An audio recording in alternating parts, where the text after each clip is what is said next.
Assalamualaikum warahmatullahi wabarakatuh. Selamat malam, salam kenal Pak. Iya Bu. Saya pendidik, nama saya Ucu Riza. Saya pimpinan dari sekolah STK sampai SMA dan juga salah satu pemilik dari tempat bermain. Tinggal di Jakarta dan melihat sangat miris dengan apa yang terjadi saat ini baik di keluarga, karena kita semua juga ketakutan. Saya sudah punya cucu, saya punya orang tua, lalu juga melihat tempat kerja, mall itu tutup, dan saya sangat terima kasih kepada Bapak karena ilmu yang Bapak generous ya, maaf saya ini berkenan untuk berbagi itu sangat membantu saya untuk melihat situasi, sehingga saya bagikan ke teman-teman dan semua sangat mengacungkan jempol kepada Bapak Indro. Jadi dari sekian banyak berita yang baik dari luar negeri maupun dalam negeri, selalu disebutkan yang meninggal, sementara Bapak mengatakannya sembuh itu tidak pernah diangkat. Yang saya khawatirkan, jika berita itu misalnya dari 10, 9 itu negatif, yang satu positif, maka yang satu itu makin hilang. Dan orang itu kalau di negatif terus dia akan jadi seorang yang penakut, seorang yang menjadi seorang yang paranoid, sehingga setelah itu menjadi seorang yang depresi. Setelah depresi maka semua keputusan akan menjadi membingungkan, dan kalau sampai itu terjadi di banyak lapisan itu akan berujung kepada resesi. Resesinya pun saya mengikuti tidak saja dari timur sampai barat, termasuk dari utara sampai selatan. Jadi di satu pihak saya bangga bahwa orang Indonesia bisa berbicara, orang Indonesia pintar. Karena memang lokasi saya tahu bahwa kami di sini bukan negara dingin, sehingga saya mengikuti Bapak mengatakan di udara dingin 10 derajat maka 3 jam, dan dalam udara yang panas 27 sampai sekian 1 menit. Mohon maaf, saya sangat banyak belajar. Mudah-mudahan saya bukan cuma sebagai guru tapi juga sebagai murid Bapak. Waduh.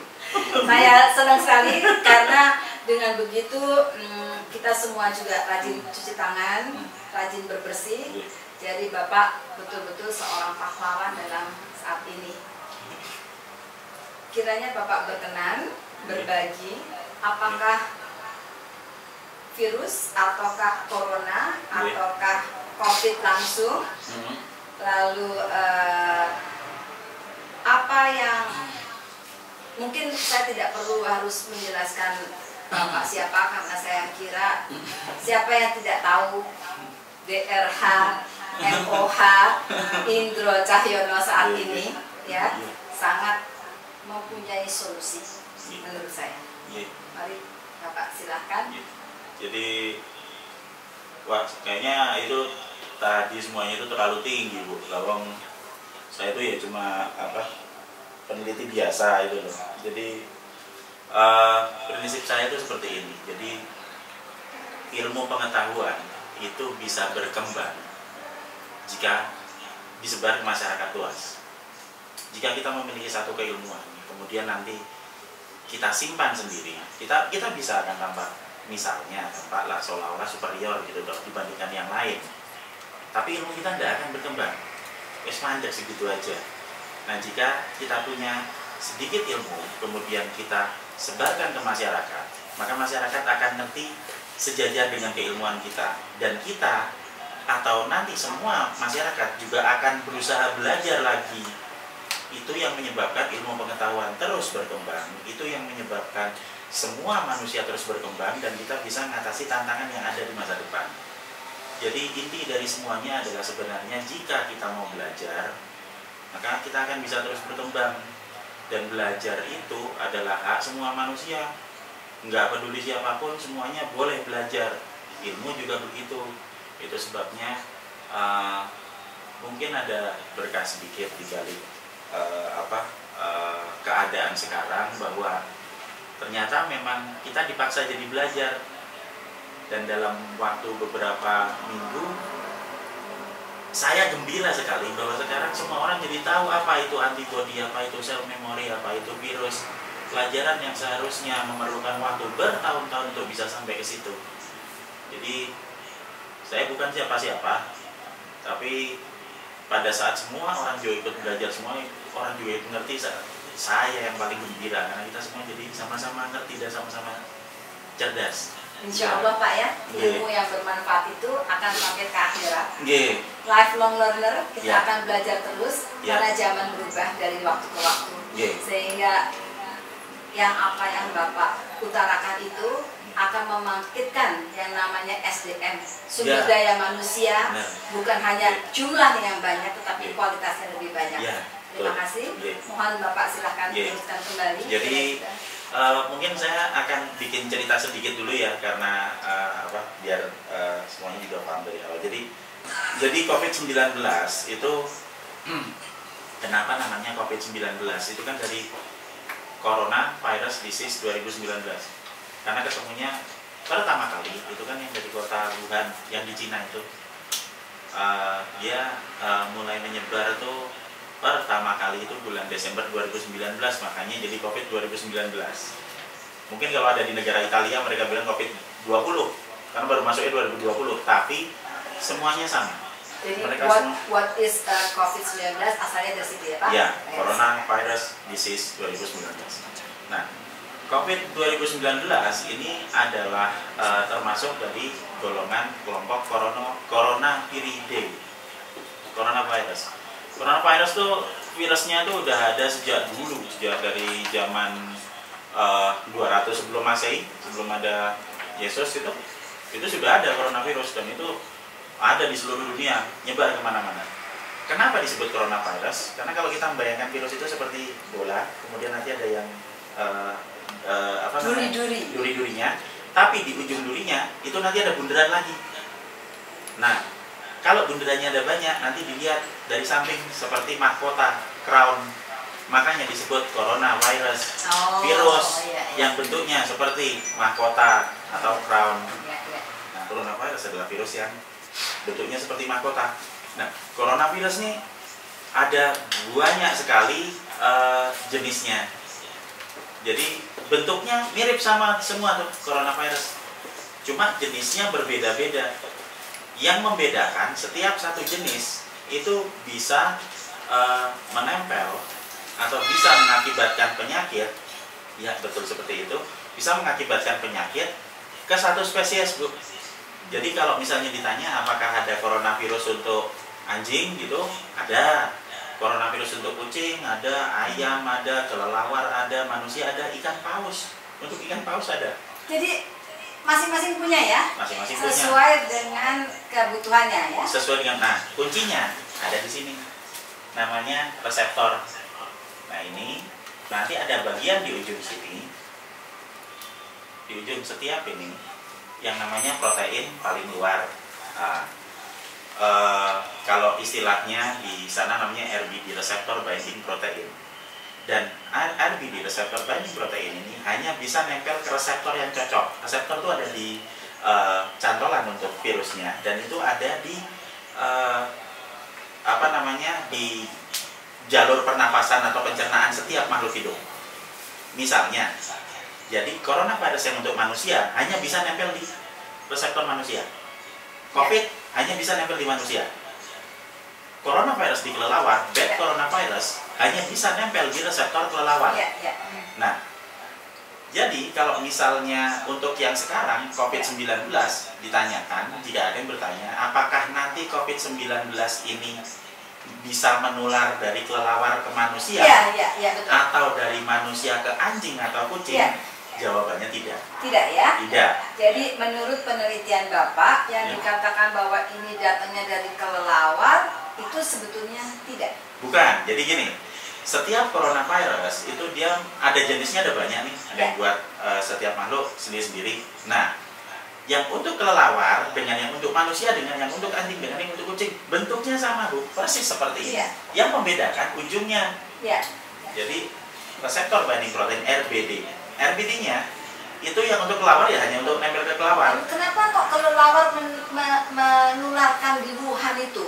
Kelelawarnya yang senang manusia? Saya sekarang melihat kelelawar ketakutan, Pak. Oh, enggak. Jadi gini, pertanyaannya kalau ditanya, apakah coronavirusnya itu semua sama? Jawabannya ya. Jadi kalau kita lihat dari luar, semua seperti kita lihat semua manusia, oh itu sama. Tapi setiap manusia punya keahlian yang berbeda-beda. Keahlian ya. Jadi kalau di sini sifatnya juga berbeda. Jadi coronavirus yang untuk kelelawar, apakah sama? Apakah sama dengan yang untuk manusia dengan COVID-19? Jawabannya iya, sama. Tapi yang dari kelelawar ya cuma bisa nempel di kelelawar, yang manusia ya bisa nempel di manusia. Kalau coronavirus dari kelelawar masuk ke badan saya sebagai manusia, ya dia nggak bikin saya sakit. Jawaban ini asal dari mana? Apakah sudah diketahui atau masih dalam penyelidikan, Pak? Kalau asalnya dari mana, kita cuma bisa bilang bahwa ini dimulai dari Wuhan. Dan kemudian asalnya saja ya, Pak. Ya. Jadi, di mana asalnya kita tahu, tetapi dari mana permulaannya? Ya, kita itu masih tanda tanya. Masih tanda tanya. Akan ada banyak teori tentang itu. Tapi yang paling utama adalah ini dimulai di Wuhan tahun 2019 dan kemudian dalam waktu beberapa bulan menyebar ke seluruh dunia dan hampir semua orang terkena. Jadi belum ada yang tahu ya, Pak? Sumbernya belum ada yang tahu. Mungkin masih dilakukan penyelidikan, mungkin nanti akan ada teori lagi lebih lanjut, tapi buat saya itu tidak penting dari mana asalnya. Yang paling penting adalah sekarang itu sudah ada di depan kita, dan kemudian ayo kita pikirkan gimana caranya ngatasinya. Ya, seperti ini tadi buku nggak tahu siapa yang bawa, tapi ada itu ada di situ. Itu aja bagaimana mengatasinya. Baik, terima kasih Pak. Jadi what is a coronavirus kita sudah menjawab ya Pak ya. Lalu jadi why dia yang asalnya kita katakan dari tempat seafood atau dari bed itu ke kita itu menurut penyelidikan Bapak, ilmu Bapak itu tidak terjadi. Tidak. Bahkan WHO juga menyatakan itu coronavirus memang khusus untuk manusia dan bukan berasal dari hewan dan tidak akan menyebabkan kesakitan ke hewan. Jadi kalau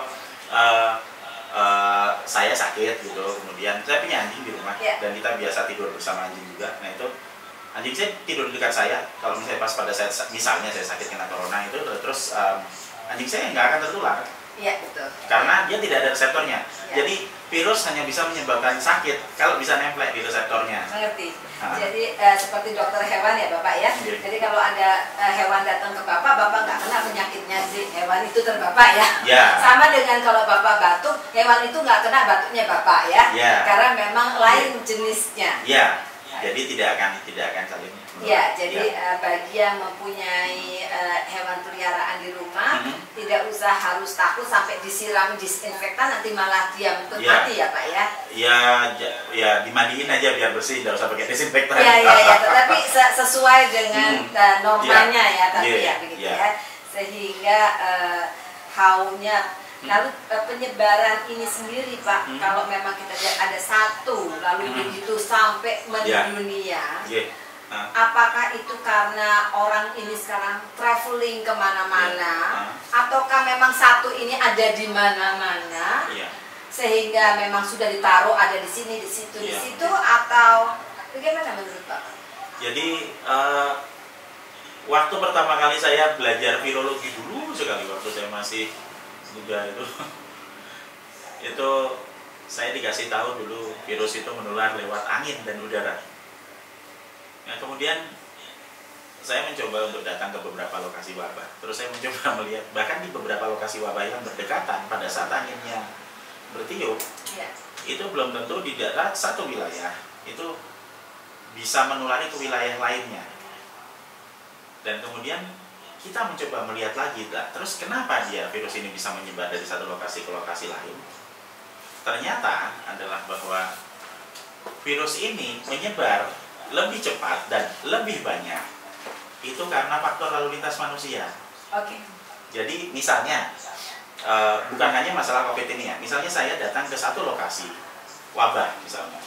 Nah, kemudian saya berinteraksi dengan orang yang ada di situ atau siapa yang ada di situ dan kemudian saya bergerak ke lokasi lain, maka virus itu akan nempel di baju saya. di celana saya.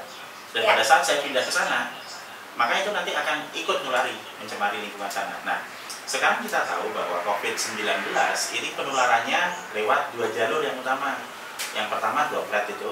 Jadi droplet itu pas tetesan pas waktu bersin, kemudian terus kemudian lewat lendir yang ada di hidung. Nah, kemudian pada saat kita kemudian kita melakukan kontak fisik. Kontak fisik itu maksudnya dalam jarak dekat, benar-benar kontak fisik. Nah, itu nanti virusnya bisa menular. Menularnya gimana caranya? Kalau misalnya lewat droplet, kemudian kita ke tangan, kemudian kita megang hidung, nah itu nanti masuk. Tapi kalau misalnya kita kena, kemudian kita cuci tangan, aja hilang. Bagaimana dengan keringat? Virus tidak menular lewat keringat. Oh, jadi kalau saya kan sering jalan pagi, lari pagi, lalu banyak yang berkeringat, itu saya langsung tahan napas, itu sebenarnya tidak berkeringat ya? Virus tidak menular lewat keringat, virus menular lewat droplet dan kontak fisik yang sudah tercemar droplet atau tercemar lendir dari hidung atau mungkin mulut. Oke, lendir dari mulut, tetapi bukan keringat ya Pak? Bukan keringat. Terima kasih sekali. Ini saya sering karena Bapak bilang kan ya bukan hanya Bapak bilang tapi saran Bapak untuk olahraga karena semakin daya tahan tubuh kita, paru-paru kita kuat, itu membuat kita menjadi lebih sehat dengan sinar matahari. Sehingga waktu ada yang lari pagi itu saya kalau minggir gitu ternyata tidak keringat ya. Enggak. Jadi dari droplet, dan ingus, air mata? Air mata tidak, air seni ya. Air seni ya. Terus kemudian pada saat kita buang air besar, Air besar iya. Buang air besar ya. Tapi kan kalau kita buang air besar atau kita kayak buang air kecil gitu, itu kan di satu lokasi saja dan itu kemudian kan dibersihkan, plastik bersihkan.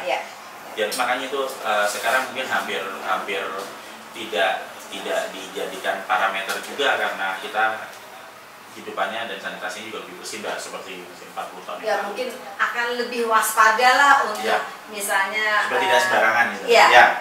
Baik ya. Lalu bagaimana dengan umur Pak? Pak Hanung sudah ada? Pak Hanung hadir. Bisa suara jelas Pak Hanung? Bisa dengar secara maaf ya, saya coba teraskan. Pak Hanung, Pak Hanung, Assalamualaikum, selamat malam. Ke arah gadgetnya, jelas. Dengan ini kita banyak belajar nih Pak Hanung. Tadi ini sekarang saya dari Jakarta, Pak Hanung dari Jogja, Pak Indro dari Bandung, sehingga kita bersatu bersama melawan corona Pak Hanung. Tadi kami sudah membahas bahwa corona itu datangnya dari suatu lokasi. Bu Saskia, selamat malam. Lalu hewan dengan manusia berbeda sehingga tidak saling menular.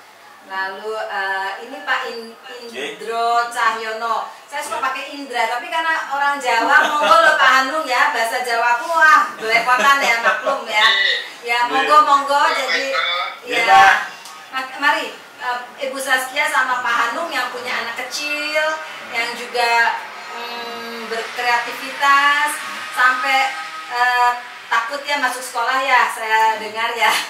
Lalu mungkin ada pertanyaan ke Pak Indro, monggo dipersilahkan.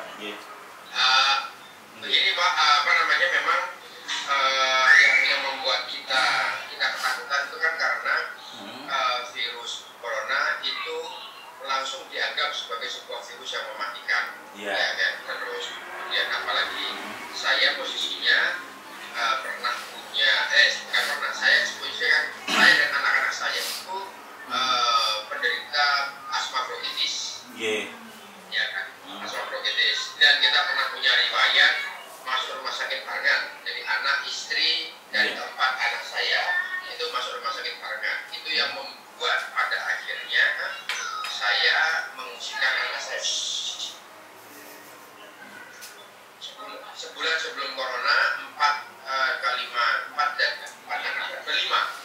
dan anak empat anak saya dan istri saya itu masuk rumah sakit barengan, ya kan?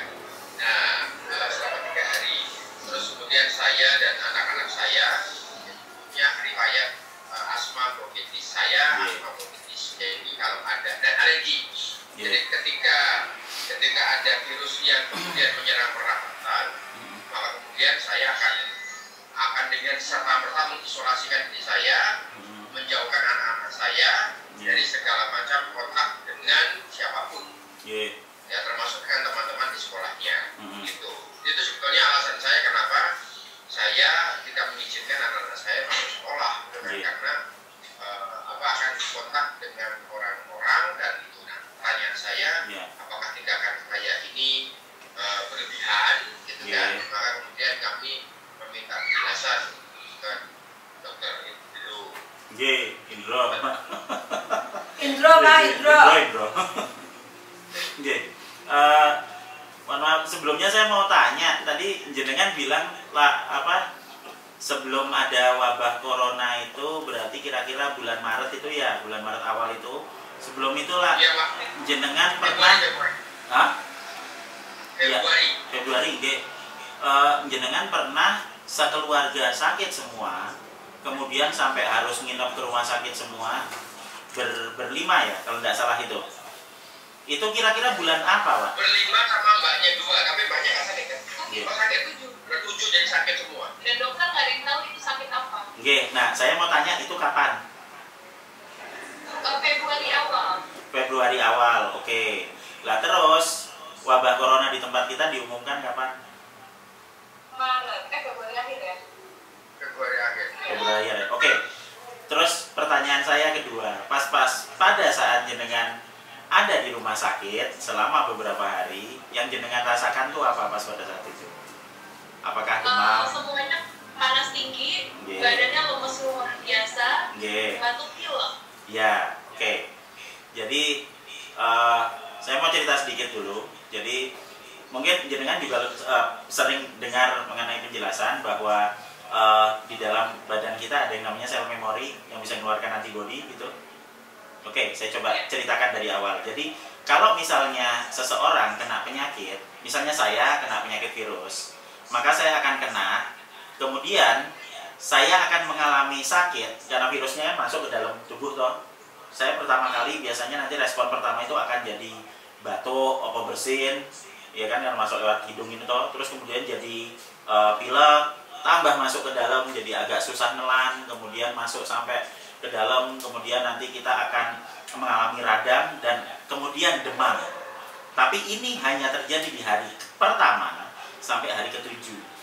Kenapa? Karena di hari ke-7 antibodi kita akan keluar untuk melawan virusnya, virus yang masuk tadi pertama. Ya toh? Jadi yang bisa melawan virus ini hanyalah antibodi dari dalam badan kita sendiri. Kita bisa melawan virusnya itu. Antibodi kita keluar pertama kali itu di hari ke-7. Nah, sesudah hari ke-7 dia keluar, karena kenapa butuh 7 hari? Karena begitu ini virusnya masuk, antibodi itu jenisnya banyak, dia akan nyoba nempel, oh nggak cocok, nempel nggak cocok, dia perlu waktu 7 hari. Di hari ke-7 dia udah punya antibodi yang cocok, dia bisa nempel sini, nempel sini, akhirnya virusnya ketutupan antibodi. Nah, di hari ke-7 dia mulai keluar, produksinya naik terus sampai hari ke-14. Di hari ke-14 produksi antibodi maksimal, virusnya dimakan semua sama antibodinya, sehingga jenengan sembuh. Di hari ke-14. Untuk orang-orang yang sistem imunnya baik, mungkin kurang dari 14 hari dia bisa sembuh. Yang menarik dari cerita ini adalah data yang tadi, bahwa ada virus yang masuk kemudian dimakan sama antibodi dalam 7 hari, dimasukkan ke dalam sel memori. Sel memori itu ada di dalam sistem kekebalan tubuh kita sendiri, ada di limpa, ada di limfoglandula, ada juga di timus. Timus di sini, ada limfoglandula di setiap semua badan, dan juga ada di limpa. Nah, jadi pada saat kita sudah ada data sel memorinya, misalnya kita kena virus A, nanti harus dilawan pakai antibodi A, disimpan di sel memori. Suatu saat sesudah kita sembuh nih, kita keluar, kemudian kita kena penyakit lagi, penyakit yang sama seperti tadi. Begitu kita kena lagi, tubuh kita akan mengeluarkan antibodi, tapi bukan 7 hari. Karena sudah ada datanya di sel memorinya. Tinggal dikeluarkan datanya, oh keluarkan antibody dalam berapa waktu, berapa lama. 1 hari udah keluar. Sekarang kena, besok kebal. Itu yang menyebabkan kenapa vaksin cacar di manusia hanya diberikan sekali. Karena cuma untuk mengenalkan aja. Ini loh tak kayak virus cacar. Nanti kalau misalnya pas ada wabah cacar, nanti dikeluarkan antibodinya, jadi kita nggak kena. Nah ini seperti itu. Nah sekarang kita akan balik lagi ke kondisi yang jenengan rasakan. Oke? COVID dijelaskan pasien nomor 1, 2, 3 itu diumumkan tanggal 29 Februari. Nah, karena saya datang ke kompleknya, ke komplek perumahan yang ada pasien nomor 1, 2, 3-nya itu loh, di bulan Maret awal gitu kan. Jadi di tanggal 29 Februari itu COVID pertama kali ditemukan. Dan pasien nomor 1, 2, 3 ini terdeteksi positif karena mereka meminta untuk dilakukan pengujian COVID. Jadi mereka meminta sendiri. Nah, buat coba ini dicek, Mbok menawa nanti kena corona atau dicek, oh iya positif gitu loh. Jadi bukan respon aktif dari rumah sakit yang meminta mereka untuk dapat positif, bukan ada program tertentu, bukan. Mereka yang meminta, dan kemudian ternyata oh positif. Sesudah itu baru mereka bingung kan, wah positif, wah berarti ini mungkin sudah ada di Indonesia. Jadi kalau dia nggak minta, kita tetap nggak ada ya Pak? Buat nomor 1, 2, 3 ya. Tidak ada, mereka minta. Nah berarti pertanyaannya adalah, apakah jenengan yakin COVID itu ada di bulan 29 Februari? Jadi sebelumnya ya? Menurut saya sebelumnya sudah ada. Sebelumnya semua orang seluruh Indonesia sudah ada. Mungkin kalau kita ingat-ingat loh, karena saya juga pernah kena. Saya ngalami persis sama kayak jenengan di bulan Februari awal. Saya datang ke pasar, pulang dari pasar, tiba-tiba saya bersin-bersin. Saya udah berpikir, oh ini saya kemasukan virus, tapi saya diemin aja gitu loh. Maksud saya, ini virus ini kan dia harus kena dulu pertama, terus nanti kita akan sembuh dalam waktu 1 minggu, dan kemudian sesudah itu kita kebal. Betul. Makanya berarti kalau kita sudah pernah kena penyakit Januari, Februari, tiba-tiba aneh kayak dia, kayak saya, kayak jenengan, kayak istri saya, kayak semua anak saya itu yang menyebabkan kita selamat di bulan Maret. Ya itu maksudnya. Makanya saya sudah siap-siap.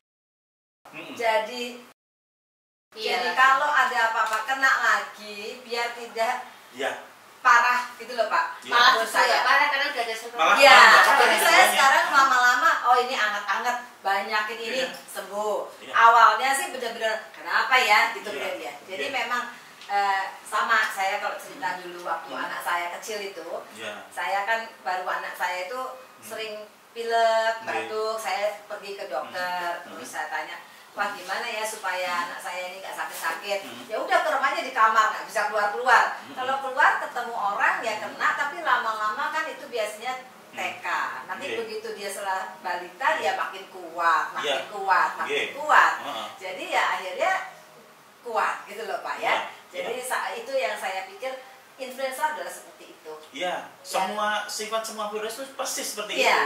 Tidak dibatasi mau apapun. Nah, termasuk COVID sekarang itu persis sama seperti itu. Saya juga berpikir ya sama ya Pak. Jadi karena waktu SARS saya juga ada di Singapura pada waktu itu, dan biasanya kalau habis orang pulang umroh itu atau haji semuanya sakit ya Pak ya. Ya gitu. Jadi saya maklum kenapa pada waktu Chinese New Year itu terjadi kerumunan sehingga itu banyak. Lalu di Italia musim dingin lagi ada Fashion Week, ada Venice, lalu misalnya di gereja mana yang air diciprat, saya maklum memang ada kerumunan, tetapi bukan mematikan. Ya memang tidak. Nah, permasalahannya adalah balik lagi kita di ilmu tentang virus, virology itu bukan ilmu yang umum, sehingga banyak yang tidak paham. Karena banyak yang tidak paham, mereka menganggap virus itu persis sama kayak cerita genderuwo di bawah pohon itu loh. Semua orang takut sama genderuwo, tapi tidak ada yang pernah lihat genderuwonya itu loh, tapi takut gitu loh. Nah, jadi bukan seperti kanker Pak ya. Nah, itu kan nyata. Ini kan cuma ketakutan yang ada di kepala kita aja. Betul. Karena kita tidak punya informasi, karena kita tidak belajar. Seperti Mari kita lanjut lagi. Kita lanjut live-nya. Nah, sip. Jadi saya ulangi lagi tadi. Jadi kalau kita sudah pernah terkena penyakit virus, kemudian kita sembuh, bisa dalam waktu seminggu, bisa dalam waktu 2 minggu, maka badan kita akan punya memori terhadap virus yang masuk. Sehingga pada saat nanti ada penyakit lagi yang sama yang masuk kena ke badan kita, maka kita akan kebal, persis seperti prinsip vaksin. Nah, sekarang pertanyaannya adalah sama kayak yang tadi saya ceritakan, karena COVID ini kan baru diumumkan tanggal 29 Februari. Penderitanya nomor 1, 2, 3 di Depok. Nah, pertanyaannya, dengan lalu lintas yang sedemikian cepat dari Cina ke Indonesia, dari Indonesia kemana-mana, apakah kita bisa yakin bahwa memang baru di 29 Februari itu COVID-19 sudah masuk ke Indonesia? Karena menurut saya sebenarnya mungkin sudah masuk sebelum itu, hanya tidak terdeteksi. Sehingga kemungkinan akan ada banyak orang yang tiba-tiba mengalami kesakitan persis seperti jenengan. Karena saya juga sakit persis sama istri saya, anak-anak saya, kita tiba-tiba juga sakit yang aneh, kemudian selama seminggu tiba-tiba sembuh sendiri. Betul sekali. Tapi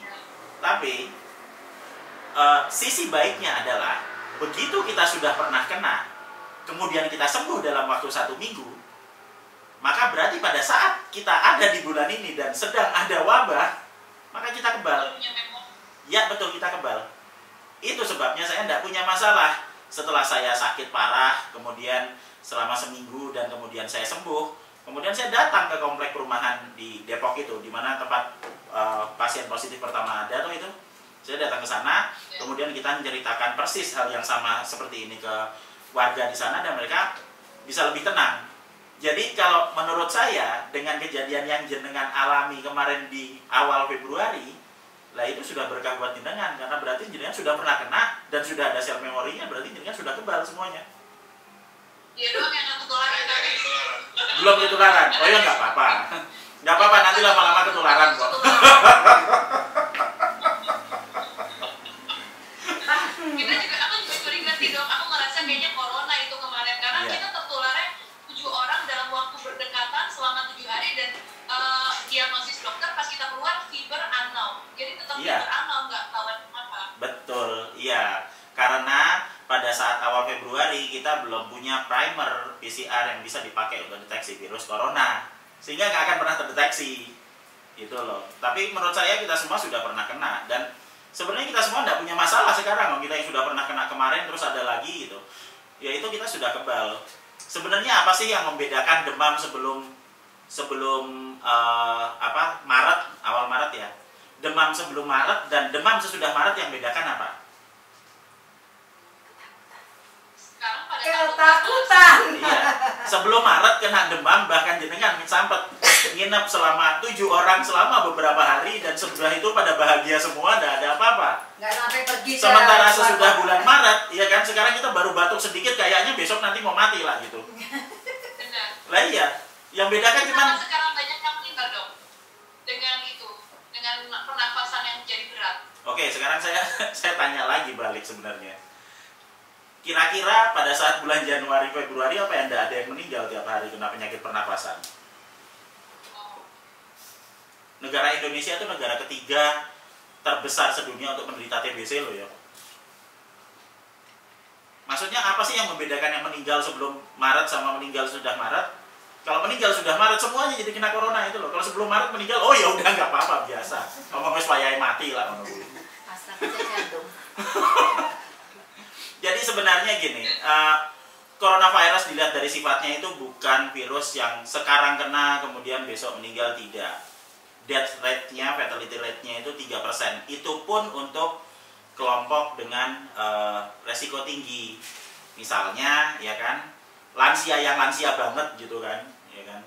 Terus kemudian ada lagi yang dengan komplikasi penyakit, kemudian yang dengan gejala gangguan pernapasan misalnya.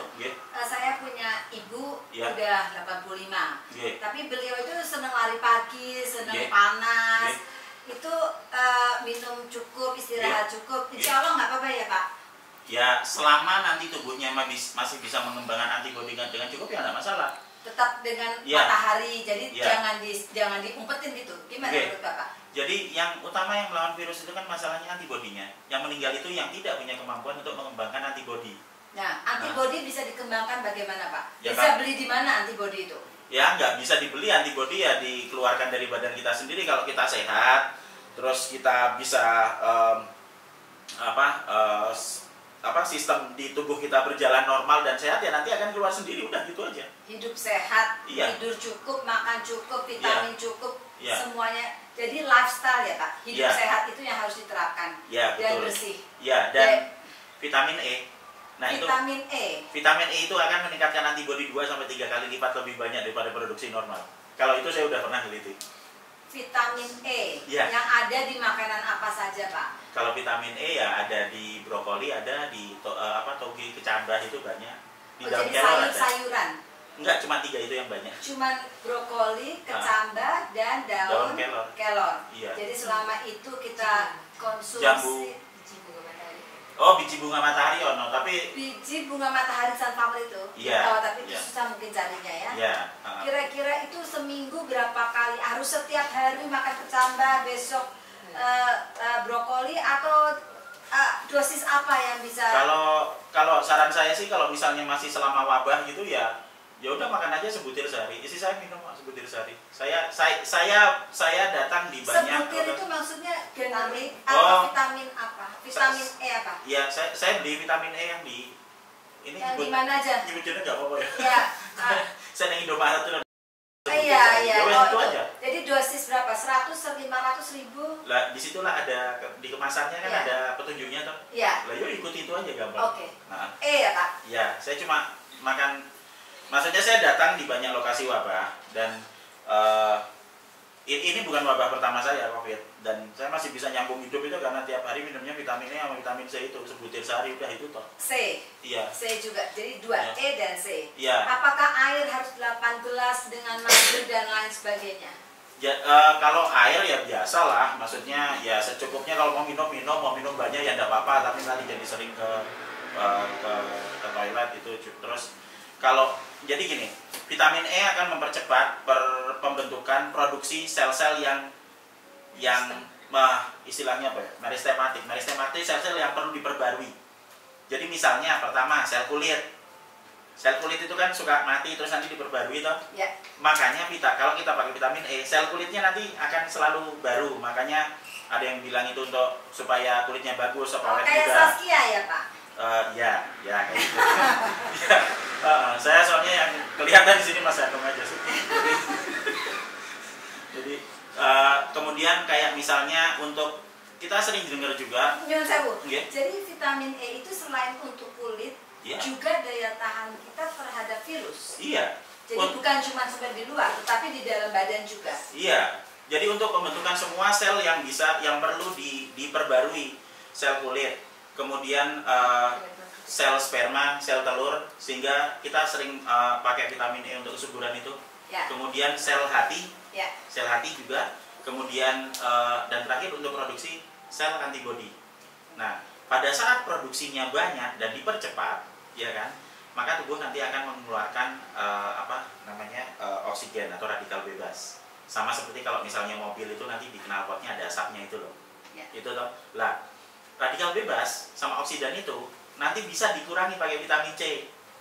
Sehingga kalau kita makan vitamin E sama vitamin C, produksinya bisa jalan, sementara radikal bebasnya sama oksidannya bisa berkurang juga. Fungsinya berbeda tapi saling komplement, Pak. Ya, nah pas pada saat pembentukan sel itu kita perlu energi. Energi didapat dari mana? Dari makanan. Kalau kita makannya cukup, kita punya energi itu buat bikin antibodi. Kalau misalnya kita energinya nggak cukup, ya kita nggak bisa bikin antibodi yang bagus. Nah, energi yang paling mudah dan paling sederhana buat dibikin itu ya dari madu itu. Nah, madu itu kan glukosa diubah dari gula sederhana masuk ke siklus Krebs itu buat jadi ATP nanti dipakai untuk bikin produksi antibodi dan semua selnya. Iya. Apa peran sinar matahari dalam hal ini, Pak? Sinar matahari tidak berfungsi secara langsung untuk membunuh virus yang di dalam tubuh, tapi akan membantu menghilangkan virus yang di luar. Yang di luar. Iya, jadi kalau misalnya kan kayak tadi nyebarnya lewat apa? Oh, lewat droplet gitu toh. Ada orang bersin gitu, misalnya kita belum sempat ngeles gitu, udah terlanjur kena gitu toh. Terus kita nggak punya sabun apa buat bersin ini gitu kan. Atau ada orang yang atau di belakang kita, ya, cacing kena baju kita. Ya, atau ada yang mungkin pilek terus nggak sengaja megang baju misalnya, atau megang kulit dan kita nggak sadar. Tapi pas pada saat ada sinar matahari, virus itu nggak bisa tahan di tempat yang kering, di tempat yang terang, di tempat yang panas itu nggak bisa tahan lama. Seperti udara di Jakarta 28 itu tidak. 26 sampai 30 itu terus dengan UV index di Indonesia itu paling tinggi sedunia karena dia ada di garis khatulistiwa itu ada di angka 9 sampai 10. Di Itali suhunya cuma 6 derajat. Di Indonesia suhunya 26 sampai 30. UV indeksnya di Itali cuma 4, di tempat kita 9 sampai 10. Itu sebabnya korbannya banyak di Itali. Sementara di Indonesia, ya kemarin Mbak Saskia pernah kena terus sembuh. Nah sekarang udah kebal. Terus kalau siang-siang keluar, ya malah tambah tidak ada virusnya lagi. Jadi tidak ada perlu dikhawatirkan. Ya. Pak Hanung ada pertanyaan, boleh saya tanya balik kembali? Enggak, Pak Hanung ada pertanyaan nggak? Ya. Jadi kalau untuk anak-anak vitaminnya kita kasih vitamin E dan C juga ya, Pak ya, dok ya? Iya, vitamin E yang biasa jenisnya, mereknya apapun terserah, mau pakai berapa itu udah ada di kemasannya, tinggal diikuti. Vitamin C kalau yang murah itu yang vitamin C IP itu lah, itu cuma sebutir sehari, saya cuma pakai itu sebutir aja sehari udah. Terus kan dibilang kalau pasien corona sekarang ketika sembuh paru-parunya kan akan rusak gitu. Oke. Itu gimana? Ini banyak yang nanya di followers. Iya. Soalnya sambil live juga. Iya. Oke. Sekarang pertanyaannya, kita semua pernah sakit. Saya pernah sakit, jenengan Mbak Saskia juga pernah sakit toh kemarin. Iya. Sekarang apakah punya gangguan pernafasan? Saya sih kan. Anak-anak sih kemarin pas sakit asmanya. Iya, tapi kan sudah ada bawaan asma toh. Bukan karena sesudah sakit terus tiba-tiba jadi asma toh. Lah iya anak-anak ya enggak apa-apa toh. Enggak apa-apa sih sekarang. Lah iyalah, terus gimana sakitnya paru-parunya? Soalnya kan kemarin dibilang habis kena corona paru-parunya akan rusak permanen habis itu. Nah ya, kita belajar dari diri kita sendiri saja bahwa kemungkinan kita semua sudah pernah kena. Saya sudah pernah kena dan terus saya masih bisa ngobrol sambil ketawa-tawa sekarang toh sama jenengan juga, padahal udah pernah kena juga gitu kan. Jadi ya kerusakan paru-paru hanya bisa terjadi kalau misalnya sudah ada gangguan gangguan alveoli. Jadi alveoli itu sel terkecil yang ada di paru-paru. Sebelumnya sudah pernah rusak. Sehingga kalau kena akan tambah rusak. Gitu loh. Asma bukan itu. Asma itu cuma agak sedikit gangguan pernapasan, mungkin karena ada gangguan di saraf atau apa itu, atau mungkin karena alergi misalnya. Tapi alveolinya tidak rusak itu loh. Sehingga pada saat kena ya tetap akan seperti itu. Tapi berbeda jika misalnya sudah ada gangguan yang sampai parah di dalamnya. Nah kemudian kena corona, nah kerusakannya juga akan lebih sifatnya lebih berat gitu loh. Tapi asumsi bahwa coronavirus kena kemudian paru-parunya rusak hingga 30% itu salah. Tidak seperti itu. Karena kita semua sudah pernah ngalami dan kita semua masih happy kok sampai sekarang. Karena perbedaannya kan sebelum Maret sama sudah Maret kan cuma paniknya aja. Gitu loh. Pak, ada yang tanya, ini kan banyak orang yang sehat, ikut sakit. Iya. Bukan sakit COVID, tapi sakit ketakutan. Iya. Jadi ini ada dari psikolog menanyakan, apakah ada cara yang mudah agar masyarakat bisa mengecek diri sendiri, apakah saya sudah kena COVID atau belum? Nah, kalau misalnya kita jadi gini, kalau secara khusus kita harus melakukan pakai pengujian, ya kan, itu. Jadi pengujian untuk COVID sekarang itu ada 2. Jadi untuk ngecek virusnya ada di badan kita Panda. Pertama, sama ngecek antibodinya. Iya toh, antibodi. Nah, kalau mau ngecek virusnya, sampelnya yang diambil dari swab yang air ludah sama yang untuk usap hidung gitu loh, yang hidung yang di mulut itu. Iya, katan bat yang gede banget panjang itu loh, namanya alatnya itu swab namanya. Jadi swab hidung atau swab tracheal. Nah, itu untuk ngecek virusnya. Kemudian sampel ini nanti kita apakan Pak kalau kita? Tapi nggak boleh ngerjain sendiri ya Pak? Ya biasanya dipakai itu sama petugas kesehatan gitu loh. Tapi kalau saya kerjain sendiri saya. Iya, Istri saya ambil sampel di rumah. Boleh nggak saya belajar dari Bapak? Iya. Mengerjakan sendirinya seperti apa? Oh. Enggak, itu jadi gini. Yang saya kerjakan caranya agak sedikit berbeda dengan yang lain, tapi nanti tak ceritakan. Kita cerita yang normal dulu. Iya. Jadi sesudah diambil swabnya, preparat apusnya yang dari sini swabnya, kemudian nanti akan dibawa ke laboratorium di rumah sakit. Nah, di laboratorium di rumah sakit itu swabnya ini nanti akan dicek material genetik dari virusnya pakai alat namanya PCR, polymerase chain reaction itu kan. Nah, itu nanti dalam waktu 2 jam langsung akan ketahuan hasilnya. 2 jam ya, positif atau negatif. Kalau nggak ngantri loh ya, kalau ngantri ya bisa 4 hari gitu. Jadi nggak jadi makanya karena antri itu tadi ya. Ya. Nah, jadi itu belum ada alat untuk periksa di rumah. Belum. Anyway, balik lagi ke tempat tadi. Kalau misalnya udah dalam waktu 2 jam kita tahu nanti jawabannya ada positif atau negatif. Positif ada virusnya, negatif nggak ada virusnya gitu. Nah, ada lagi alat uji yang sekarang tuh, yang alat uji cepat itu, yang rapid test itu loh.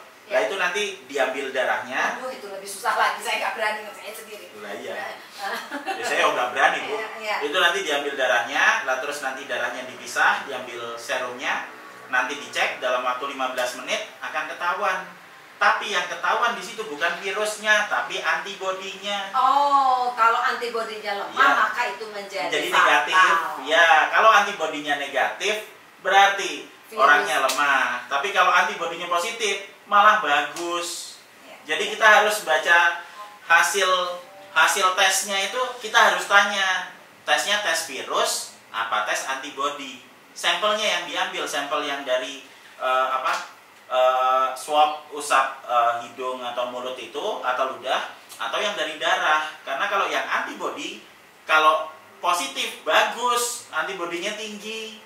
Kalau antibodinya rendah berarti malah orangnya belum cukup kuat untuk mengeluarkan antibodi. Sementara kalau virusnya positif berarti virusnya ada. Tapi kalau misalnya virusnya negatif nggak ada virusnya. Jadi ini agak berkebalikan caranya baca itu loh. Ya. Nah. Soal menularnya itu relatif ya Pak? Menularnya, nah kalau sekarang kita bicara mengenai penularan ya. Kalau ini saya mohon maaf ya. Saya ada 2 masukan Pak ya. Saya mendengar dari YouTube salah satu menteri dari Israel kalau nggak salah mengatakan sudah nanti semua kena lalu 4 minggu semua beres. Tetapi kalau kita makin lama itu kan makin lama Pak. Apanya Bu? Durasinya. Iya. Jadi kalau makin ditahan-tahan itu nggak 4 minggu, 4 bulan, mungkin malah 8 bulan. Jadi kira-kira apakah kita lebih baik kita tularkan lalu kita selesai atau kita tunggu sampai bagaimana caranya Pak? Jadi gini, kalau di satu populasi, ya katakanlah satu negara gitu kan, ini pengalaman saya pas pada saat saya menghadapi penyakit virus ya, misalnya kayak ada wabah di Indonesia itu. Wabah di Indonesia kalau sekali virusnya itu masuk misalnya, itu tidak ada satupun manusia yang bisa nyetop. Dia akan nyebar kemana-mana semau virusnya dan kita semua akan kena gitu loh. Mohon maaf, kalau saya lockdown rumah saya, besok saya kan berarti nggak ketularan. Lalu besok saya pergi, saya tetap ketularan Pak? Iya, keluar rumah ya kena. Maksudnya semua virusnya sekarang sudah ada di luar gitu loh. Dan sebenarnya kecuali kalau sampai ada vaksin ya Pak. Nah itu ceritanya lain. Tapi selama belum ada itu tidak bisa tertunda. Iya, tapi diingat juga bahwa di Wuhan itu tidak ada vaksin loh ya.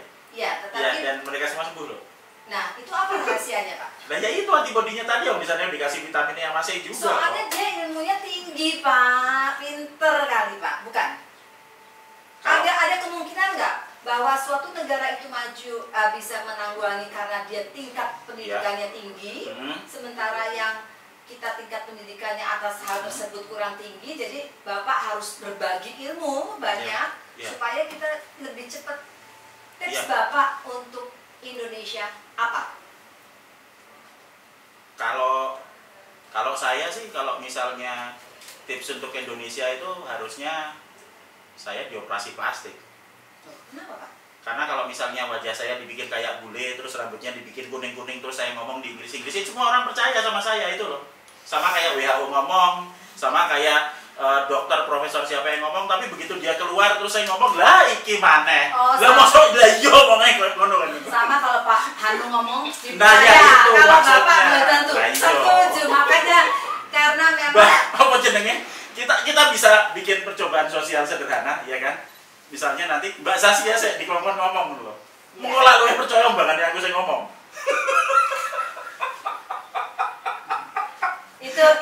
itu Pak, bagi-bagi tugas namanya. Iya. Yang mikir siapa, yang bicara siapa. Allah itu kan saling mengkomplimen ya Pak. Tapi anyway, maksudnya kita sekarang sudah ada di lokasi wabah. Kita semua sudah pernah kena atau sedang kena dan akan kena.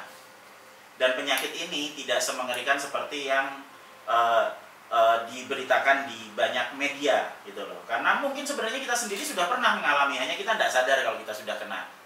Dan saya yakin kita semua bisa ngatasi, karena kalau kita lihat dari di Wuhan, kita berbicara mau bicara apa, kita antivirus, kita mau bicara mengenai vaksin gitu kan. Mereka kena di bulan Desember 2019 dan di bulan Maret itu mereka sudah selesai. Januari, Februari, Maret, ya kan? Dan mereka sudah selesai, 97% kembali sembuh. Yang 3% mungkin orang dengan yang ada di grup resiko tinggi. Tapi 97% mereka sembuh dan tidak ada vaksin di sana. Betul. Dan tidak ada antivirus. Hanya antibodinya yang diperkuat. Dan mereka kalau masuk ke dalam rumah sakit, ya dikasihnya vitamin E, vitamin C, nek panas dikai paracetamol, ya wis ngono tok. Cuma itu, maksudnya kita bisa melakukan itu selama kita tahu virusnya, kita tahu apa akibat virusnya terhadap kita tahu gimana caranya kita ngatasi dari dalam tubuh dengan naikkan antibodi. Sementara di luar tubuh, nah kita kan virusnya mati pakai pelarut lemak, pakai sabun ya, asal kita sering bersihin rumah gitu, lah ya virusnya mati semua. Terus pada saat kita keluar pas waktu olahraga naikkan antibodi, kita keluar kena sinar matahari kan bersihkan virus yang ada di badan kita, ya kan? Dan kemudian virus-virus itu di luar juga nggak akan bertahan lama pas pada saat siang-siang gitu loh. Jadi kayak misalnya sekarang sedang senang nyemprot itu ya, nyemprot desinfektan itu loh, desinfektan disemproti gitu. Nah kalau misalnya nyemprotnya ya, padahal virusnya itu kalau misalnya siang-siang panas itulah pada mati semua di jalan. Nggak usah disemprot, mati sendiri. Sebenarnya nggak usah disemprot, cuma mati sendiri gitu loh. Cuman kadang-kadang kalau nyemprot itu gini, jadi newes nyemprot lego, terus virusnya mati, aku ora kena gitu. Tapi yang nggak apa-apa dilakukan aja, yang penting gembira gitu aja toh. Yang penting gembira, terus yang penting bisa diulangi lagi dong. Ya, oke. Jadi virusnya itu kalau virusnya di tengah siang hari, di tengah jalan, pas panas-panas kayak di ring road itu, kemudian UV-nya tinggi, itu siang-siang itu ya mati sendiri Pak di sana. Nah, cuma kadang-kadang kan tetap dilakukan penyemprotan gitu loh. Nah, sebenarnya kalau penyemprotan desinfektan, kalau menurut saya akan lebih tepat. Enggak kerungu toh suaranya? Iso? Boleh, halo. Kerungu? Ada suaranya oke? Oke, ya, tak deketin. Ya, tak cedak ya. Ya. Deketin aja, Pak. Angkat aja, Pak. Ya, sip. Halo, wes, kerungu ya. Oke. Jadi virusnya itu dia pada saat siang hari, pada saat panas, itu enggak usah diapa-apain, ya mati sendiri, Pak, di situ. Gitu loh. Nah, cuma sering-sering kan sekarang sedang pada rutin melakukan desinfektan atau semprotan di jalan itu loh, yang panas-panas itu loh, Pak. Ya sebenarnya tidak usah disemprot ya, virusnya mati sendiri. Cuma kadang-kadang kalau masalah penyemprotan ini bukan masalah virusnya mati apa enggak, cuman masalah gembira apa enggak gitu loh. Pokoknya asal wes disemprot gembira terus virusnya mati gitu loh kan, wes kayak kita lega sendiri loh. Ya wes enggak apa-apa, lakukan apapun yang membuat kita gembira. Iya. Kalau misalnya kita naruh kembang menyan di bawah pohon beringin terus kita gembira, ya lakukan itu gitu loh. Lakukan apapun yang membuat kita gembira supaya nanti antibodi kita naik, jadi virusnya mati. Wes ngono toh. Maksud Bapak dengan orang itu gembira, ya, antibodinya akan lebih bagus. Iya. Dengan kata lain, kalau orang itu tidak gembira, maka antibodinya akan turun. Iya.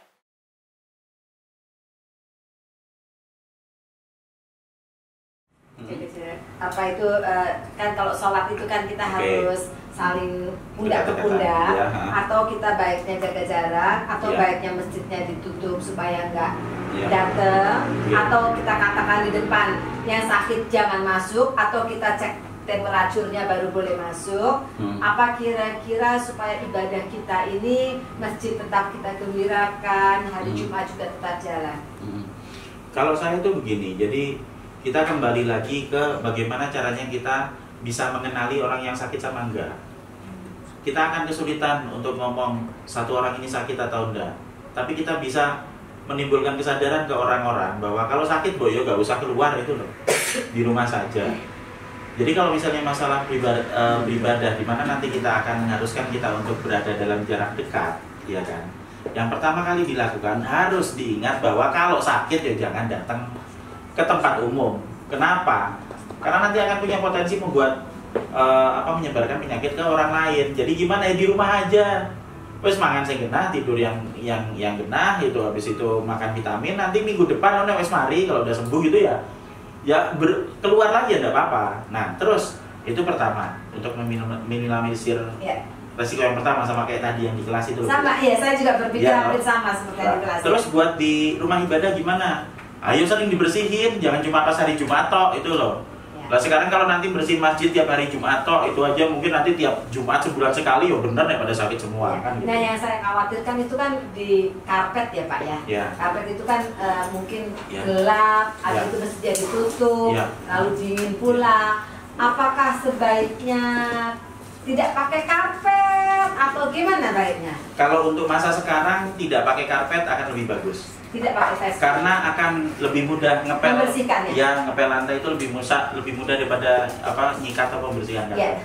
Sehingga tidak pakai karpet supaya lebih clean lagi dari sendiri. Ya selama maksudnya pakai sajadah itu kan supaya bersih ya Pak. Jadi tidak ada najis. Jadi selama masjid itu tidak ada najis, maka sholat dijalankan untuk bagi yang sehat itu bagus. Lalu untuk pengurus masjid sendiri, apakah sebaiknya kita mengecek temperatur untuk lebih meyakinkan lagi?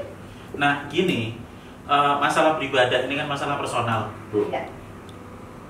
Saya kira kok agak kurang pas kalau misalnya kita nanti ngecek temperatur orang, kemudian nanti kita memberikan penilaian, oh sampean sakit nggak boleh masuk ke masjid. Itu kok kayaknya kurang pas. Akan lebih bagus kita berikan himbauan, kalau panas sakit jangan ke masjid dah itu. Jadi kita mendidik dari diri sendiri, timbangannya kita menjudge orang, tadi lillahi ta'ala, silakan.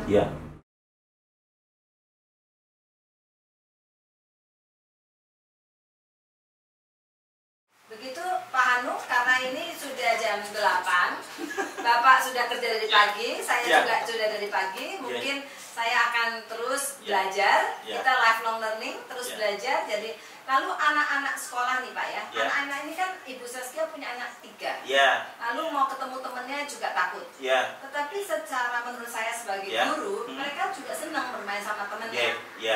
Apa saran Bapak? Buat anaknya Bu Saskia? Anak-anak umumnya. Oh ya udah, tapi kan kalau kalau buat anaknya Bu Saskia lah, udah pernah kena ya nyantai aja, itu udah kebal loh. Tapi anak-anak umumnya, apakah sekolah saya punya sekolah, anak-anaknya kan senang main sama teman. Satu kelas ada 25. Apakah saya harus taruh menjadi 10 supaya 22, atau kita tanya dulu yang sakit suruh pulang, atau mau nularin sedikit gak apa-apa biar tambah. Apa yang saya lakukan? Sebaiknya kalau saya gini, jadi kita ada analisa resiko Bu. Jadi kita gimana caranya supaya resiko ini bisa berkurang, ya kan? Nah, kita akan mengambil tindakan yang bisa kita lakukan untuk mengurangi risiko. Berarti apa? Kita coba mengidentifikasi dulu. Apakah anak-anak ini sehat semua atau ada yang sakit? Biasanya kalau habis liburan tuh ada 1, 2. Kalau ada yang sakit, ya disuruh libur dulu di rumah sampai sembuh, baru nanti boleh datang gitu loh. Boleh saya tanya? Kadang-kadang kan sembuhnya tuh dia 3-4 hari. Tapi masa menularnya itu sampai 2 minggu. Jadi kalau ada yang sakit itu mendingan seminggu atau 2 minggu? Nah, ini gini, kita harus melihat perjalanan virusnya kalau gitu. Jadi pada saat saya kena di hari pertama, maka virusnya masih ada di permukaan. Nanti kemudian dia akan masuk ke dalam badan sampai di hari ketiga, keempat, kelima, keenam, ketujuh, ya tahu. Jadi mulai dari hari keempat mungkin dia sudah mulai demam nih. Terus nanti sampai 3 hari toh. Nah kadang-kadang kita ngerasa oh kita demam selama 3 hari, berarti kita sakitnya selama 3 hari. Enggak, kita sakitnya udah dari 7 hari yang lalu sebenarnya, cuma kita nggak sadar kalau udah masuk itu loh. Ya, nah pada saat demam ya kita tunggu sampai demamnya selesai. Sesudah demamnya selesai, maaf, sinyalnya. Oh oke. Ya saya tak. Ya. Oke, jadi saya akan cerita mengenai perjalanan penyakitnya. Kalau ada anak sakit nih, jadi kalau ada anak sakit nih ya, saya cerita perjalanan penyakitnya nih. Jadi biasanya kena kan hari pertama, terus nanti dia belum sakit tuh, kita cuma bersihin agak batuk-batuk dikit gitu toh. Nah terus nanti di hari kedua, ketiga kita mulai rodok susah nelan gitu. Nah nanti di hari keempat biasanya kita mulai demam. Nah demamnya 3 hari tuh 4, 5, 6, nah sampai hari ke-7 demam itu. Nah kadang-kadang kan kita merasa oh kita sakitnya selama 3 hari, padahal enggak, masuknya tuh udah lebih dulu 7 hari yang lalu gitu loh. Nah sesudah ini demam, nanti di hari ke-7 kan antibodinya mulai keluar. Nah itu terus keluar 7 plus 3, 10 hari. Di hari ke-10 virusnya udah tidak ada. Jadi penularan paling utama, paling banyak adalah pas pada saat anak itu demam. Jadi kalau kita mau mengurangi resiko penularan dari anak-anak, ya kalau dia sudah mulai batuk, dia sudah mulai pilek, ya udah di rumah aja dulu. Sampai selesai. Sambil nanti dipantau kapan demamnya turun. Sesudah demamnya turun ditambah 2 hari, pas antibodinya naik lah, aman balik lagi. Lebih baik anak-anak itu kalau sakit libur dulu selama seminggu kayak 10 hari mau 14 hari terserah. Tapi yang penting dia sudah benar-benar sembuh. Kalau sudah benar-benar sembuh, nah nanti kembali ke sekolah lagi. Sementara anak-anak yang sehat ini oke, tidak apa-apa, bisa dibiarkan bermain. Kita akan membiarkan anak-anak bermain di tempat dengan resiko paling rendah. Di mana? Nah, di halaman bisa ada sinar matahari pada saat pagi, pada saat siang hari. Kalau sudah mulai tidak ada matahari, ya suruh masuk ke dalam ruangan sekolah. Kita bisa rutin bersihkan sebelum anak-anak datang, sesudah anak-anak pulang, setiap hari. Anak-anak disuruh cuci tangan. Nah itu semua sudah akan sangat mengurangi resiko penularan, dan itu semua bisa dikerjakan dan sangat logis gitu. Tidak perlu harus berjarak jauh. Jarak itu disebutkan untuk orang-orang yang sakit. Jadi kalau saya sakit dan saya menyebarkan penyakit, maka orang yang ada di sekitar saya biar nggak kena semburan kalau pas saya bersin gitu ya dikasih jarak gitu loh Bu. Tapi kalau anak ini sehat sama sehat, iya, dia belajar bersama-sama, iya, dalam sambil ngisi bareng-bareng tidak apa-apa. Ya tidak apa-apa, biasa aja. Ya. Baik. Pak Hanum, Bu Saskia, terima kasih. Oh ya, mau tanya? Enggak, wes. Kira nanya ya penutup. Iya. Monggo. Pandemi ini berakhir kapan ya? Reda. Atau seandainya memang ini sudah ada, ya kan, sudah ada sebelum tanggal berapa dari 9 Februari, ya, sudah ada sebelumnya. Apakah ini akan berakhir atau ini akan menjadi seperti virus flu yang memang akan ada, tetapi hanya tinggal antibodi kita aja? Ya, kalau pendapat saya, mungkin virus ini nggak akan bertahan lama di Indonesia. Jadi kalau misalnya kita mengambil asumsi bahwa dari Januari sudah ada, harusnya di akhir saya bulan Maret ya, saya bulan apa sih? April. Harusnya paling lama di akhir April gitu sudah selesai. Maksudnya adalah kita semua sudah akan kena semuanya. Pada saat kita semuanya kena, terus habis itu kita mengembangkan antibodi, maka penyakit ini hilang sendiri. Dari dalam tubuh kita nanti akan mengeluarkan antibodi buat menghabiskan virusnya, sementara yang di luar ada panas yang akan bersihin, sambil nanti ada teman-teman yang dengan gembira nyemprotin sana nyemprotin sini, itu kan virusnya yang di lingkungan akan berkurang. Virus di lingkungan berkurang, virus yang di dalam tubuh kita dilawan sama antibodi. Kalau menurut saya di akhir April seharusnya ini sudah selesai. yang belum selesai nanti dan akan lama gorengannya. Gorengan politiknya, lockdownan itu yang lama. Oh, virusnya sih tidak masalah. Begitu, Pak Hano? Ya. Oke, terima kasih. Terima kasih. Yes, Sun, sami-sami. Tapi yang belum dibahas yang Dokter, saya pamit. Sun Mas. Sehat selalu, optimis selalu, kita bersatu melawan corona. Assalamualaikum. Waalaikumsalam. Waalaikumsalam.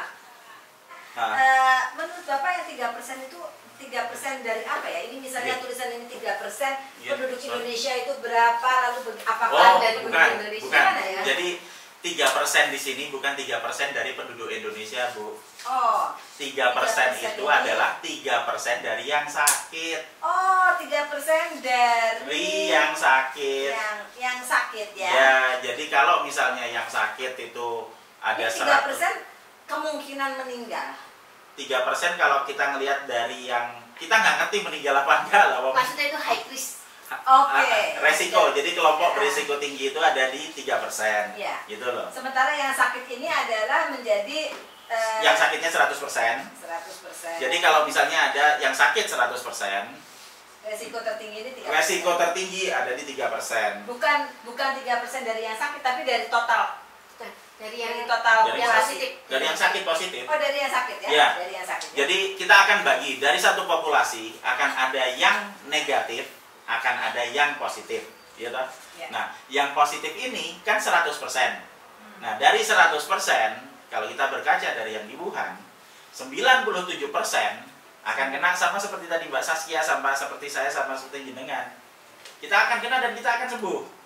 Ya kan? Sementara ada yang namanya grup dengan resiko tinggi. Grup resiko tinggi ini apa? Grup orang-orang yang punya punya kesulitan untuk mengeluarkan antibodi. Misalnya gizinya kurang. Gizi kurang bisa. Tapi sebenarnya gini, gangguan untuk memproduksi antibodi itu lebih disebabkan karena penyakit yang sudah diderita. Misalnya ada gangguan sistem kekebalan misalnya. Kalau kita lihat yang di Wuhan atau yang di Italia misalnya lansia. Saya tidak bilang bahwa semua lansia akan kena karena ada statistik yang kelihatan bahwa bahkan di grup lansia itu yang meninggal itu cuma 28%. Ngerti saya punya teman usia ibunya 85, masuknya karena demam berdarah, tapi entah bagaimana dia mendapat COVID, sembuh dari COVID-nya, ada umur 85.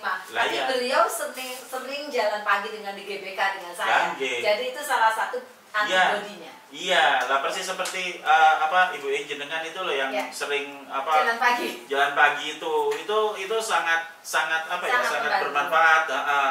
Lah di grup ini jadi belum tentu lansia, jadi jangan menyamakan ya. Hidup kita bukan statistik. Betul. Hidup kita bukan statistik, bukan 271 juta nanti 3% dikali ini jadi berapa juta, enggak seperti itu. Ya. Karena kita tidak ngerti apakah besok terus saya hidup apa mati, ya enggak ngerti. Kena COVID apa enggak ya enggak ngerti kan kita. Jadi kita tidak bisa, jangan sekali-sekali kita mengandalkan hidup kita sama angka, karena hidup kita tuh bukan angka, hidup kita tuh buat bergembira gitu loh. Nah, saya senang sekali dengan kata-kata Bapak. Hidup kita ini harus bergembira dan bersyukur. Iya. Nah, apa nasihat Bapak agar kita semua di dalam hidup yang sepertinya gelap ini menjadi gembira? Ya kita lakukan apa yang kita suka. Kalau ada orang yang kesulitan, kita bantu. Kalau misalnya kita tidak bisa bantu, ya minimal nggak usah ngerecokin gitu aja loh. Sebarkan hal yang positif. Ada hal yang negatif ya dibuang-buang aja lah, ngapain dipikirin. Sebarkan hal positif ya Pak ya. Iya. Sebarkan hal-hal positif. Iya. Dan minimal hal negatif. Iya. Udah itu aja, sesederhana itu. Dan kita bisa mulai untuk mengembangkan empati untuk membantu orang lain. Ya. Jadi yang 3% ke rumah sakit. Kalau kita aplikasikan pada saat kondisi wabah sekarang, Kalau kita baru kena batuk, kita baru demam sedikit ya, tidak usah terlalu paranoid untuk datang ke rumah sakit. Rumah sakit Betul. diperuntukkan untuk kelompok resiko tinggi. Yang tinggi ya, Ya. bukan semuanya. Ya, kalau hanya diperuntukkan untuk kelompok resiko tinggi, Maka tidak maka ada masalah. nanti akan ada prioritas untuk untuk mendapat pelayanan kesehatan. Yang maksimal. Dokternya tidak kecapean, susternya nggak kecapean. Maka kalau dia nggak kecapean kan nggak ada korban dari dokter dan suster. Sehingga nanti yang diurusi juga bisa lebih fokus ke situ, juga memberikan jaminan kesehatan juga untuk dokter dan perawatnya yang ada di sana. Dan kita juga bisa sembuh nanti di rumah dengan cara olahraga dan juga makan vitamin yang cukup. Jadi semuanya everybody happy dengan kondisi seperti itu. Bahkan di saat yang paling sulit sekalipun kita masih bisa kok. Dan kalau gini kita jadi bisa lebih sehat gitu aja, jadi sudah kenal. Terima kasih banyak dari ya gitu aja. Sudah cukup. Doni ada yang mau ditanya? Bu Esti, olahraga tetap jalan terus ya. Sekarang alhamdulillah keringat tidak nyebar, tinggal kebersihan. Karpet untuk saat ini karena memang musimnya lagi musim hujan ya lebih baik dicuci. Jadi mereka mau main basket bareng-bareng, ya. nggak ada masalah ya Pak. Selama sehat. Ya nggak apa-apa kan. Selama sehat Mbak. Ya, jadi nggak akan saling menularnya kalau sehat. Ya, lah kalau misalnya ya dengan guru olahraga kelihatan tuh. Ya, misalnya ini udah lemas kan, tinggal ditanya aja sakit atau enggak itu toh. Lah itu nanti bisa dicek apakah dia demam atau tidak pakai termometer biasa. Jangan pakai yang termogan. Ya. Termogan itu deviasinya gede. Deviasinya 3 sampai 5 derajat. Jadi itu tadi saja 34. Saya 31 bingung kok ya. Subnormal, malah lebih cepat mati daripada 36,5 sampai 37,5 itu yang normal. Lebih dari 37,5 ki demam. Kurang dari 36,5 itu subnormal. Iya, sudah meninggal loh.